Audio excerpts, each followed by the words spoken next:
Scripture from the Gospel of John for Good Friday.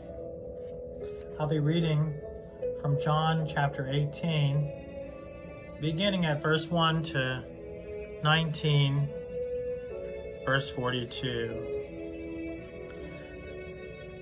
When he had finished praying, Jesus left with his disciples and crossed the Kidron Valley. On the other side there was an olive grove, and he and his disciples, they went there to rest. Now Judas, who had betrayed him, knew the place because Jesus had often met there with his disciples. So Judas came to the grove, guiding a detachment of soldiers and some officials from the chief priests and Pharisees of the temple. They were carrying torches, lanterns, and weapons. Jesus, knowing all that was going to happen to him, went out and asked, "Who is it you want?" "Jesus of Nazareth," they replied. Jesus said, "I am he." And Judas the traitor was standing there with him. When Jesus said, "I am he," they drew back and fell to the ground. Again he asked them, "Who is it you want?" And they said, "Jesus of Nazareth." Jesus said, "I told you I am he.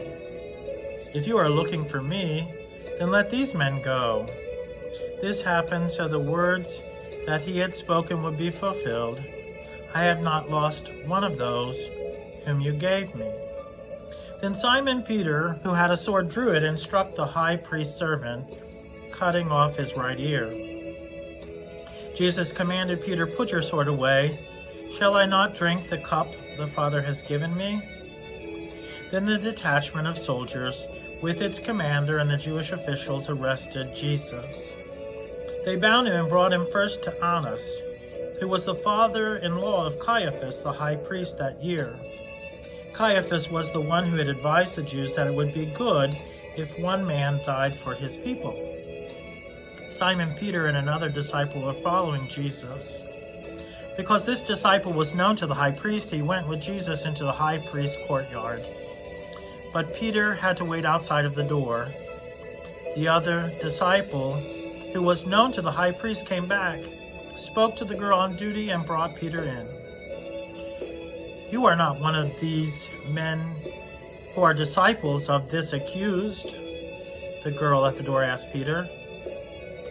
Peter replied, "I am not." It was cold, and the servants and officials stood around a fire they had made to keep warm. Peter was also standing with them, warming himself. Meanwhile, the high priest questioned Jesus and his disciples and his teaching. "I have spoken only to the world," Jesus replied. "I always taught in synagogues or the temples, where all the Hebrews come together. I said nothing in secret. Why do you question me? Ask those who heard me. Surely they know what I said."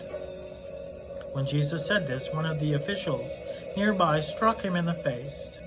"Is this the way you answer the high priest?" he demanded. "If I said something wrong," Jesus replied, "testify as to what is wrong. But if I spoke the truth, why did you strike me?" Then Annas sent him, still bound, to Caiaphas the high priest. As Simon Peter stood warming himself, he was asked, "Are you not one of the disciples?"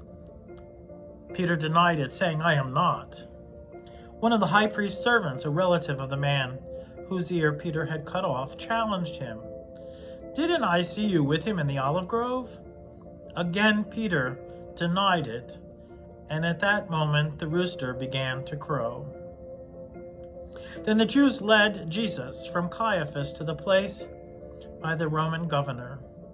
By now it was early in the morning, and to avoid ceremonial uncleanliness, the Jews did not enter the palace. They wanted to be able to have Passover with one another. So Pilate came out to them and said, "What charges are you bringing against this man?" "If he were not a criminal," they replied, "we would have not handed him over to you." Pilate said, "Take him yourself and judge him by your own law." "But we have no right to execute anyone," the Hebrews objected. This happened so the words Jesus had spoken, indicating the kind of death he was going to die, would be fulfilled. Pilate then went back inside the palace, summoned Jesus, and asked him, "Are you the king of the Jews?" "Is that your own idea?" Jesus asked, "or did others talk you into it?" "Am I a Jew?" Pilate replied. "It was your people and your chief priest who handed you over to me. What is it you have done?" And Jesus said, "My kingdom is not of this world. If it were, my servants would fight to prevent my arrest by the Hebrews. But now my kingdom is from another place." "You are a king then," said Pilate. Jesus answered, "You are right in saying that I am a king. In fact, for this reason I was born, and for this reason I came into the world, to testify to the truth. Everyone on the side of truth listens to me." "What is the truth?" Pilate asked. With this he went out again to the Jews and said, "I find no basis for a charge against him, but it is your custom for me to release to you one prisoner at the time of the Passover. Do you want me to release this king of the Hebrew people?" They shouted back, "No, not him. Give us Barabbas." Now Barabbas had taken part in the rebellion.